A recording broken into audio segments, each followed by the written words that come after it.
ناظرین، اکثر ہم ففتھ جنریشن وارفیئر کے متعلق سنتے ہیں۔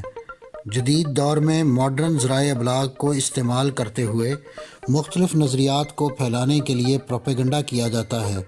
جس کے زیر اثر لوگ تصویر کا صرف وہی رخ دیکھتے ہیں جو میڈیا ان کو دکھانا چاہتا ہے۔ اگر آپ مختلف سائنسی، تاریخی اور علمی موضوعات پر سوچتے ہیں اور مزید جاننے کا تجسس رکھتے ہیں تو سبسکرائب کیجیے ہمارا چینل اور بیل آئیکن دبائیے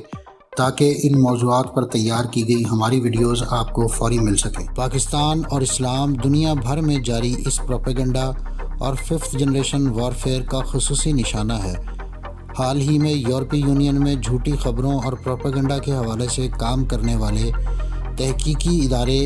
EU ڈس انفو لیب نے ایک مردہ پروفیسر، کئی غیر فعال تنظیمیں اور 750 جعلی میڈیا آرگنائزیشنز کو 15 سال سے جاری وسیع عالمی ڈس انفارمیشن منصوبے اور انڈین مفادات کو فائدہ پہنچانے کے لیے استعمال کرنے کا انکشاف کیا ہے۔ انڈین کرونیکلز کے نام سے حال ہی میں جاری ہونے والی اس نئی تحقیق کے مطابق اس منصوبے کے تحت جس شخص کی شناخت جعلی طور پر استعمال کی گئی اس کی 2006 میں 92 سال کی عمر میں وفات ہو گئی تھی۔ EU ڈس انفو لیب کے ایگزیکٹو ڈائریکٹر الیگزینڈر فلپ کے مطابق انہوں نے ڈس انفارمیشن پھیلانے کی غرض سے مختلف سٹیک ہولڈرز پر مشتمل کسی نیٹ ورک میں اتنی ہم آہنگی کبھی نہیں دیکھی۔ الیگزینڈر فلپ کہتے ہیں کہ ہم نے اس نوعیت کا اتنا بڑا نیٹ ورک اس سے قبل کبھی نہیں دیکھا۔ ان کا مزید کہنا تھا کہ گزشتہ سال اس نیٹ ورک کے بارے میں تحقیق سامنے لانے کے باوجود اس نے اپنے کام کو جاری رکھا ہوا ہے، جس سے ظاہر ہوتا ہے کہ یہ کتنا مضبوط اور با اثر نیٹ ورک ہے۔ بیلجیم کے دارالحکومت برسلز سے کام کرنے والے ادارے EU ڈس انفو لیب نے گزشتہ سال بھی اسی نوعیت کے انکشافات کیے تھے، لیکن تحقیق میں بتایا گیا ہے کہ انڈیا سے تعلق رکھنے والے سری واستوا گروپ سے چلائے جانے والے اس نیٹ ورک کی پہنچ کم از کم 116 ممالک اور 9 مختلف خطوں تک ہے۔ تحقیق کے مطابق یہ نیٹ ورک جنیوا میں اقوام متحدہ کے کونسل برائے انسانی حقوق اور برسلز میں یورپی پارلیمان پر اثر انداز ہونے کی کوشش کرتا ہے۔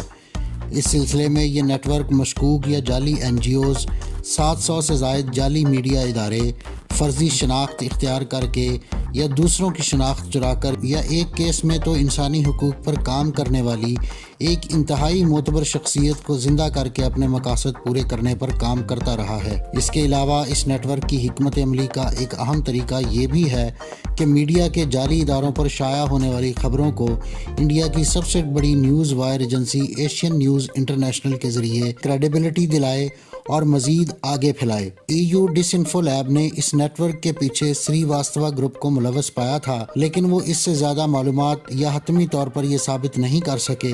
کہ آیا کوئی اور بھی اس میں ملوث ہے یا نہیں۔ اپنی تحقیقی رپورٹ میں محققین نے اس بات پر زور دیا کہ وہ یقینی طور پر یہ بالکل نہیں کہہ سکتے کہ انڈین کرونیکلز کے چلانے والوں میں انڈیا کی خفیہ ایجنسی کا ہاتھ ہے، لیکن مزید یہ بھی لکھا کہ اس بارے میں مزید تحقیق و تفتیش ہونی چاہیے۔ مگر یہ بات ظاہر ہے کہ جس نوعیت کا یہ آپریشن ہے اور جتنی وسیع اس کی پہنچ ہے، اتنا بڑا آپریشن آپ محض چند کمپیوٹرز کے ساتھ نہیں چلا سکتے۔ اس کے لیے منصوبہ بندی کی ضرورت ہوتی ہے۔ EU ڈس انفو لیب کے مطابق اس تحقیق کی سب سے اہم بات اقوام متحدہ سے تسلیم شدہ 10 NGOs کا سری واستوا گروپ سے براہ راست تعلق کو ثابت کرنا ہے۔ اس کے علاوہ 550 سے زیادہ نیوز ویب سائٹس، متعدد مشکوک NGOs اور کئی غیر فعال ادارے اور تھنک ٹینکس کا بھی سری واستوا گروپ سے براہ راست تعلق اس تحقیق میں ثابت کیا گیا، جو کہ بین الاقوامی سطح پر انڈین مفادات کو پھیلاتی اور پاکستان کے خلاف پروپیگنڈا کرتی تھیں۔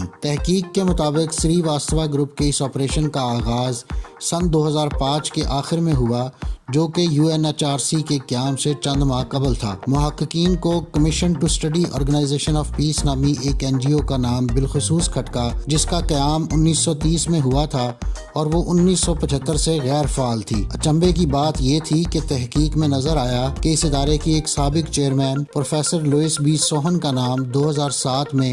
UNHRC کے ایک سیشن میں شرکت کرنے والوں کی فہرست میں شامل تھا، لیکن پروفیسر سوہن کا 2006 میں انتقال ہو چکا تھا۔ اس طرح 2011 میں واشنگٹن میں منعقد کی گئی ایک تقریب میں بھی ان کا نام بطور مہمان شامل تھا، اور وہ تقریب بھی سری واستوا گروپ سے منسلک ایک ادارے نے ہی منعقد کرائی تھی۔ تحقیق میں اس بات کی مسلسل نشاندہی کی گئی کہ کئی ادارے اور NGOs چند جو اقوام متحدہ سے منظور شدہ ہیں اور بہت سے وہ جو منظور شدہ نہیں ہیں، اور ان کا بظاہر جنوبی ایشیا اور سیاست یا انسانی حقوق سے کوئی لینا دینا نہیں، لیکن وہ متعدد بار اقوام متحدہ کے فورم پر پاکستان کے خلاف آواز بلند کرتے ہیں، اور تحقیق کے مطابق ان میں سے واضح اکثریت سری واستوا گروپ سے منسلک ہے۔ گزشتہ سال مارچ میں ہونے والے ایک سیشن کے دوران UN سے تسلیم شدہ اور سری واستوا گروپ سے منسلک ایک NGO گروپ نے اپنے مقررہ وقت پر تقریر کرنے کے لیے یوانا باراکووا نامی تجزیہ کار کو جگہ دی، جن کا تعلق European foundation for south Asia سے تھا، جو کہ اقوام متحدہ سے منظور شدہ نہیں ہے۔ اپنی تقریر میں پاکستان کو شدید تنقید کا نشانہ بنانے والی یوانا باراکووا سے جب اس بابت سوال کیا گیا تو ان کا کہنا تھا کہ وہ تنظیمی امور سے لا علم ہیں۔ واضح رہے کہ سن 2015 میں حکومت پاکستان کی شکایت پر اقوام متحدہ نے افریقہ سے تعلق رکھنے والی ایسی 2 NGOs کی منظور شدہ حیثیت ختم کر دی تھی، کیونکہ انہوں نے اقوام متحدہ کے فورم پر پاکستان کے خلاف متنازع بیانات دیے تھے۔ اس تحقیق کا دوسرا سب سے اہم انکشاف انڈیا کی سب سے بڑی news agency Asia news international یعنی ANI کے اس نیٹ ورک میں کردار کے بارے میں تھا۔ گزشتہ سال کی تحقیق کے نتیجے میں سامنے آنے والی 265 سے زیادہ جعلی نیوز ویب سائٹس بند ہو گئی تھیں۔ البتہ کچھ عرصے بعد EU کرونیکلز کے نام سے ایک اور نئی نیوز ویب سائٹ قیام میں آئی، جس میں یورپی پارلیمان کے ممبران نے پہلے کی طرح پاکستان مخالف مضامین لکھنے شروع کیے، لیکن اس بار فرق یہ نظر آیا کہ ANI کے ذریعے EU کرونیکلز پر چلنے والی پاکستان مخالف خبروں اور مضامین کو شائع کر کے انڈیا میں دیگر میڈیا کے اداروں تک پہنچایا جا رہا ہے، اور ان خبروں کو ہلکا سا رد و بدل کر کے اور ان کو مزید سخت بنایا گیا۔ ANI نے ہر وہ پریس ریلیز، ویڈیو اور خبر چلائی جو پاکستان کو نشانہ بناتی، اور ان پر شائع ہونے والا یہ مواد بغیر کسی سوال کے بڑے پیمانے پر انڈین میڈیا کی زینت بنتا چلا گیا، چاہے وہ ریپبلک ٹی وی ہو یا بزنس اسٹینڈرڈ اخبار۔ مثال کے طور پر EU کرونیکلز میں پاکستان کے زیر انتظام کشمیر کے بارے میں شائع ایک مضمون کو مختلف اور سخت شہ سرخی کے ساتھ ANI پر شائع کیا گیا۔ اسی طرح گزشتہ سال جنیوا میں سری واستوا گروپ سے منسلک تنظیموں نے پاکستان مخالف مظاہرے کیے، جس کے بارے میں سری واستوا گروپ سے منسلک فیک میڈیا اداروں نے خبریں چلائیں، اور وہی خبریں اور ویڈیوز ANI کے ذریعے مزید آگے تک پہنچائی گئیں۔ ANI پر شائع ہونے والی خبریں انڈین میڈیا کے علاوہ مزید 2 اداروں بگ نیوز نیٹ ورک اور ورلڈ نیوز نیٹ ورک کے ذریعے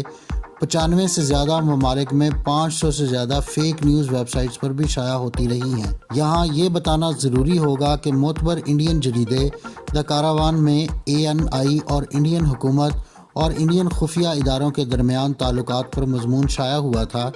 جس میں بتایا گیا تھا کہ ANI کے سربراہ سنجیو پرکاش کی اہلیہ سمیتا پرکاش کے والد نے انڈیا کے 4 سابق وزرائے اعظم کے ساتھ بطور حکومتی ترجمان کام کیا، اور اس کی مدد سے ANI کی حکومتی حلقوں میں بہت پہنچ ہے۔ EU ڈس انفو لیب کی دونوں تحقیقی رپورٹس میں یہ واضح ہے